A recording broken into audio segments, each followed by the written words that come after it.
I noticed the uploaded file lists names to avoid, and I have them. Let me write the story now. I wasn't supposed to be at the Home Depot that Saturday morning. My plan was to sleep in, maybe watch the game I'd recorded the night before, and spend the afternoon doing absolutely nothing. That was the plan. But my neighbor had borrowed my circular saw 3 weeks ago, and I needed it back. And while I was out, I figured I'd grab some weather stripping for the back door that had been letting cold air in since October. So there I was, pushing a cart through the lumber aisle, not thinking about anything in particular, when I heard my son's voice. Not talking to me. He didn't see me. He was about 30 feet away, standing near the paint section. And he was on the phone. His voice was low, that particular low that people use when they don't want to be overheard. I almost called out to him. He was supposed to be at his in-laws' place that weekend. At least, that's what he told me when I called him Thursday.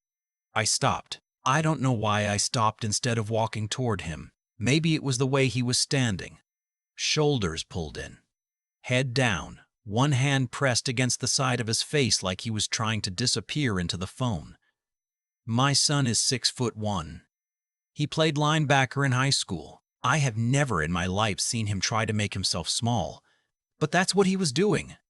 I stood there by a display of 2x4s and I listened. "I know," he said. "I know, I'll handle it. Just, please don't tell her yet, okay? Give me until Monday. I just need until Monday." A pause. I'm not hiding anything. I'm trying to fix it before it becomes a bigger deal. Another pause, longer this time. "Okay, I'll call you back." He hung up and stood there for a moment with his hands still on the phone, staring at nothing. Then he took a breath, straightened up, and turned around. That's when he saw me. The look on his face lasted maybe 2 seconds before he pulled it back. But I saw it. I've known that face for 34 years. I taught that face to ride a bike and throw a spiral and shake hands with a firm grip. I know every version of it. What I saw in those 2 seconds was not surprise at running into his father at the hardware store. It was fear. "Hey, Dad." He smiled. "Too quick." I said, "Hey. Thought you were out at the Hargroves place this weekend."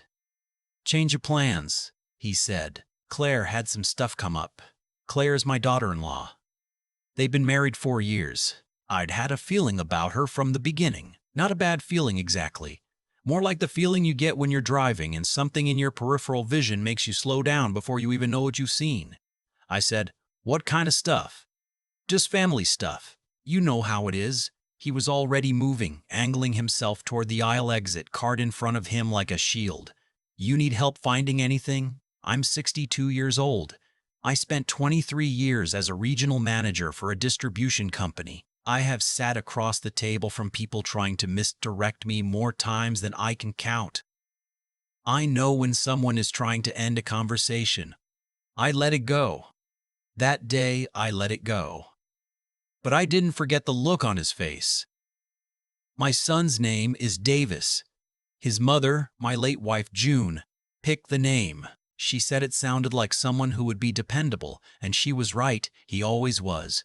Solid kid. Steady. He worked hard, finished his engineering degree, got a good job with a civil engineering firm outside of Columbus. When he brought Claire home the first Thanksgiving, she was charming. Very charming. Bright smile, knew how to work a room. Asked my sister about her garden like she'd been listening to people talk about hostas her whole life. I remember thinking she was a lot. Not bad. Just a lot. They got married the following spring. It was a nice wedding. Claire's mother, a woman named Bev, ran everything. I don't mean she helped plan it. I mean she ran it. Vendor calls, seating charts, final say on the menu.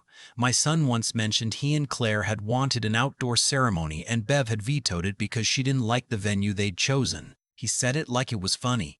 I filed it away. The first 2 years seemed fine on the surface. Davis and I talked most Sundays.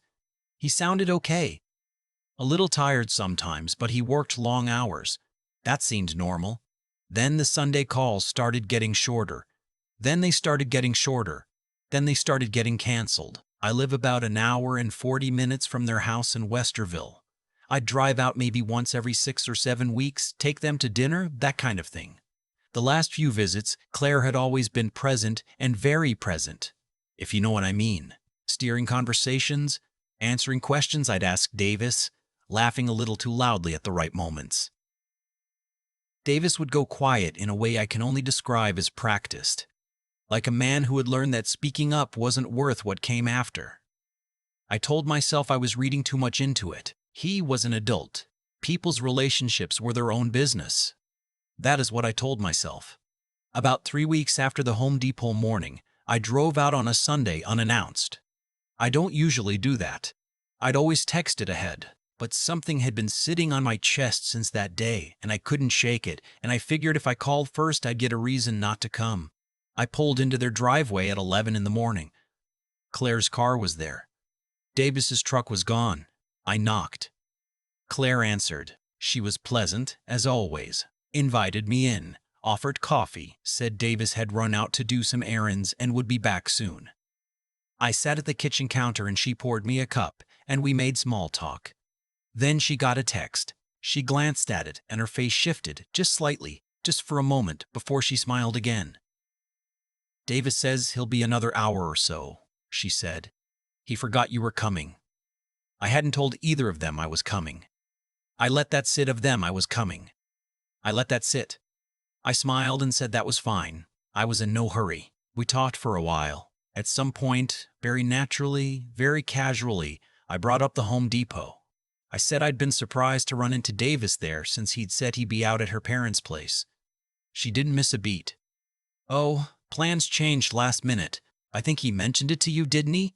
He did, I said. What kind of stuff came up? Just family logistics, she said. My mom needed help with something. I nodded. I drank my coffee. Davis got home about 45 minutes later. He seemed genuinely caught off guard to see my car in the driveway, which told me he hadn't gotten any warning text from Claire. He came in through the garage, and the first thing he did when he walked into the kitchen was look at his wife. Not at me. At her. She gave him a small nod, the kind of nod that means I handled it. I stayed for lunch. On the surface, it was fine. We talked about the Browns, about a project Davis had at work, about whether the back deck needed to be restained. Claire talked a lot.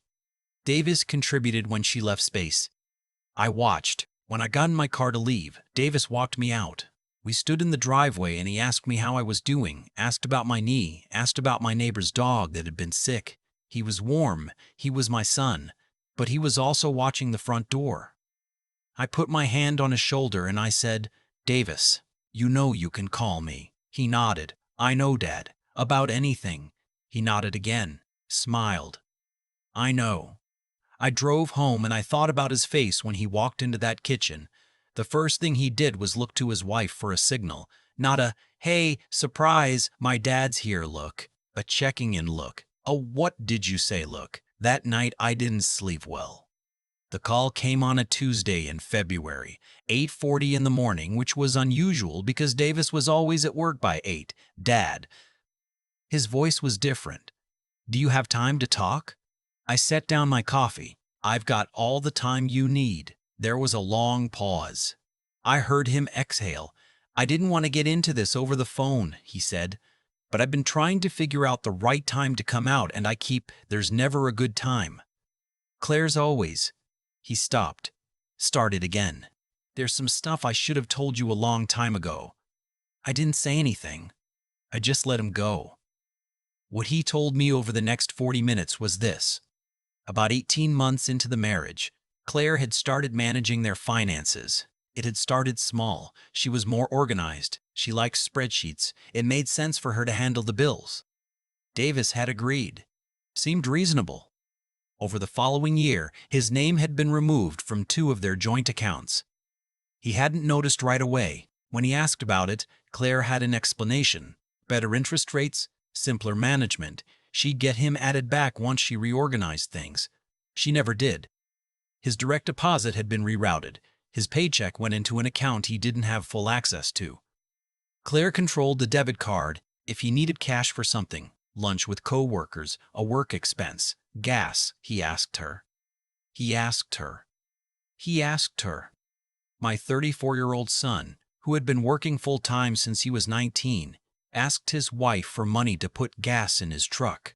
When he'd raised it as a problem, she had cried, told him he didn't trust her, told him she'd been managing everything because she loved him and didn't want him to stress about money the way her dad had always stressed about money.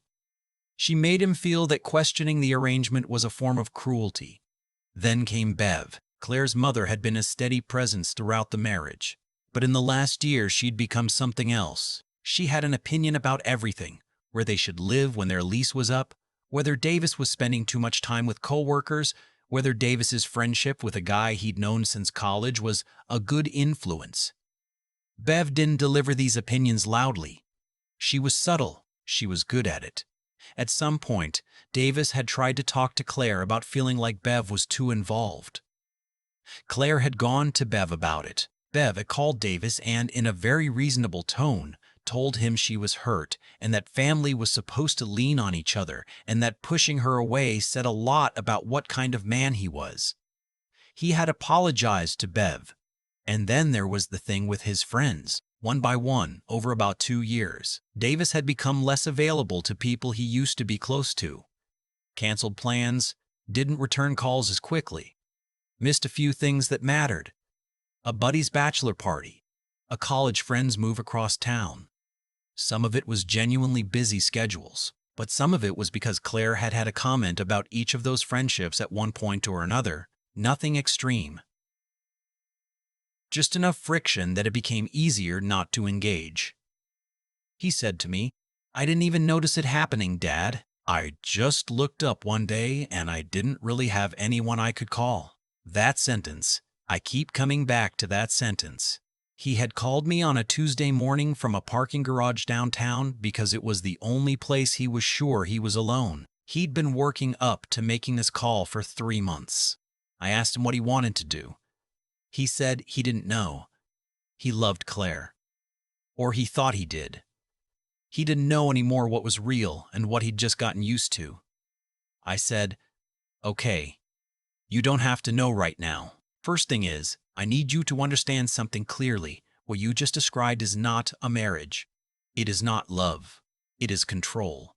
And the fact that it happens slowly doesn't make it less real." He was quiet for a while.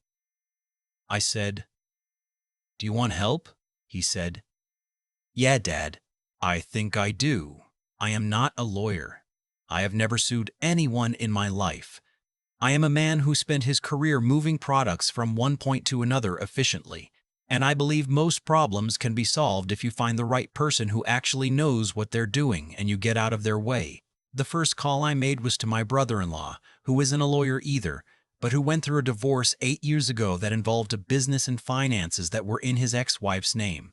He knew people. He pointed me toward a family law attorney in Columbus named Schaefer, who had a reputation for exactly this kind of situation, financial coercion within a marriage.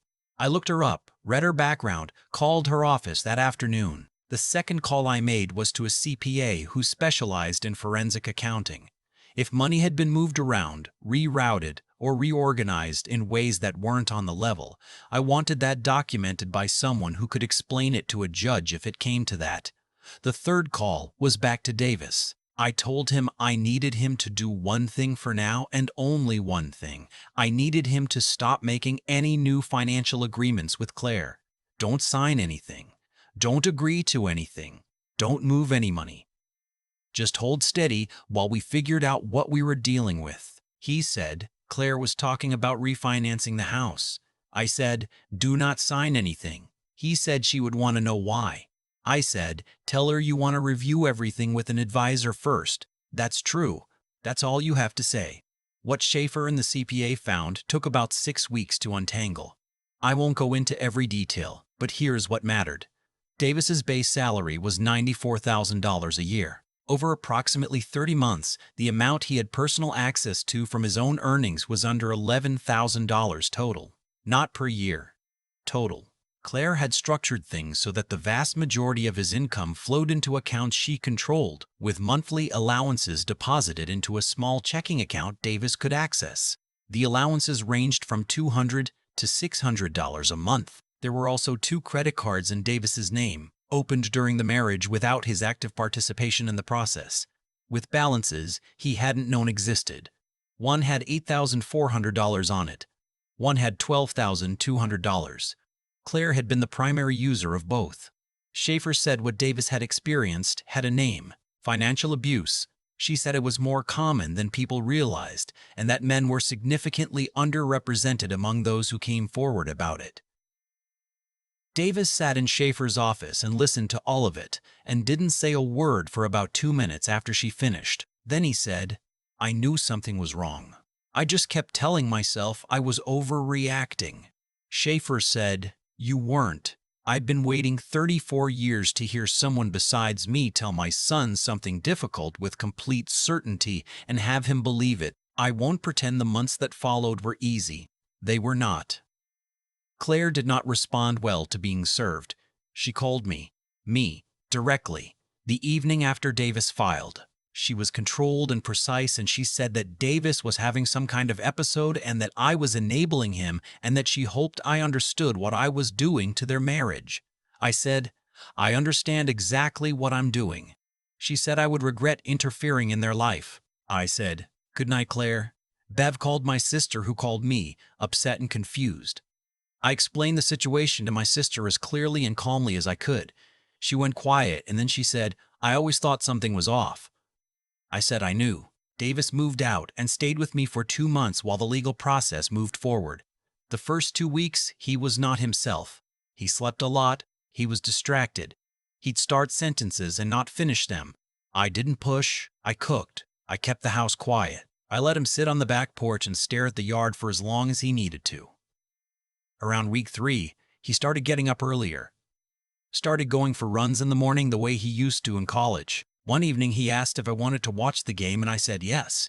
And we sat there for 3 hours, and it was the most normal thing that had happened in a long time. The divorce was finalized 7 months after he filed. The court ordered the credit card debt split equitably given the circumstances, which was better than Davis had expected. He regained access to his financial accounts. He started working with a therapist, his idea, not mine, which made me pruder than I can say. He called me on a Sunday morning the week after everything was finalized. He said, "Dad, I've been trying to figure out how to say this." I said, "You don't have to say anything." He said, "I'm going to say it anyway." A pause. "I called you from that parking garage because you're the one person I knew would actually do something. I didn't know what, I just knew you would." I had to clear my throat before I said anything back. I said, "That's what I'm here for." I think about that Saturday at the Home Depot sometimes. How close I came to just calling out to him across the lumber aisle and letting the moment pass. How easy it would have been to finish buying my weather stripping and go home and watch the game and keep telling myself I was reading too much into things. I think about all the Tuesdays he spent in that marriage, asking permission to spend money he had earned. I think about the friends who drifted away without him fully realizing what was happening. I think about the years, not 7 years, the way the comment on another video put it, but 3 years, maybe 4, where my son slowly disappeared inside a life that had been arranged around him without his real consent. He's doing better now. He moved into an apartment in German Village, nice neighborhood in Columbus, good coffee shops close to a park where he runs most mornings. He got a promotion at work in the fall. Last Thanksgiving, he brought a friend, just a friend, a woman he works with, and she was easy to talk to, and she laughed at my sister's jokes, and Davis looked relaxed in a way I hadn't seen in years. He looked like himself. I'm not telling this story to make myself out to be some kind of hero. I made a few phone calls. I connected people who needed to be connected. I cooked dinner and kept quiet when quiet was what was needed. That's not remarkable. That's just being a father. What I want anyone listening to take from this is simpler than that. If you have a gut feeling about someone you love, if something in how they carry themselves, or how they fall silent in a room, or how they look to someone else before they answer a basic question, is telling you something is wrong, trust that feeling. Don't wait until you have proof. Don't wait until they ask. Just show up. Show up and make sure they know the door is open, because sometimes the hardest thing a person can do when they're drowning is admit they need a hand. And sometimes the only reason they finally reach out is because they could see someone standing there, ready to catch them. Davis reached out because he knew I'd answer. I'll be answering that phone until I can't anymore. I've been thinking about cause and effect a lot lately, not in any grand philosophical way, just the plain, quiet truth that the things we allow to continue have consequences, and the things we decide to stop also have consequences. The direction is the only difference. When I let those early visits go without saying anything, when I watched Davis fall silent in a room and told myself I was reading too much into it, I was making a choice. I didn't see it that way at the time. I called it respecting his privacy. I called it not interfering. But looking back, I was choosing comfort over honesty, and that choice had a cost. Every month I waited was another month Davis spent asking his wife for grocery money. Every time I talked myself out of saying something was another month. Bev tightened the circle around him without anyone pushing back. I'm not saying that to punish myself. I'm saying it because I think it's important to be honest about how these things work. Control doesn't arrive in one dramatic moment that everyone can see and respond to. It comes in slowly, disguised as helpfulness, as love, as family loyalty. And the people closest to the situation are often the last ones to name it for what it is, because naming it means the comfortable version of things has to end. What I know now is that the moment I sat in that kitchen and watched Davis walk through his own garage door and look to his wife before he looked at his father, that was the moment I should have acted. Not confronted, not accused, just acted. Asked a direct question. Created an opening. Instead, I waited another 3 weeks and drove out unannounced, and even then, I still let it sit for another month before Davis called me from a parking garage. The courage Davis showed making that call, that matters more to me than anything I did afterward. He had been told, in 1,000 small and quiet ways, that his instincts were wrong, that his concerns were overreactions, that needing more space or more freedom or more access to his own money was somehow a character flaw. He had been so thoroughly second-guessed that he had started second-guessing himself. And then, on a Tuesday morning, he decided to trust himself anyway. That took something real. I think that's the thing worth holding on to from all of this. Not that I made some calls and found the right people. Anyone can make calls. The thing worth holding on to is that Davis, after years of being quietly convinced that his judgment couldn't be trusted, chose to trust it one more time. He chose to reach out to someone he believed would take him seriously. That belief, the belief that someone will actually show up, is not a small thing. It has to be earned. It has to be maintained over years of small, ordinary, unglamorous consistency. Sunday phone calls, driving out when something doesn't sit right, saying you can call me about anything and meaning it every single time. The people in our lives who are being controlled, isolated, or diminished don't always look like they're in crisis. Sometimes they look like they're just a little tired, a little quieter than they used to be, a little slower to answer a question. Sometimes they look like a grown man pushing a cart through a hardware store, speaking in a low voice to someone on the phone, trying very hard to be invisible. Pay attention to that. It costs nothing to pay attention.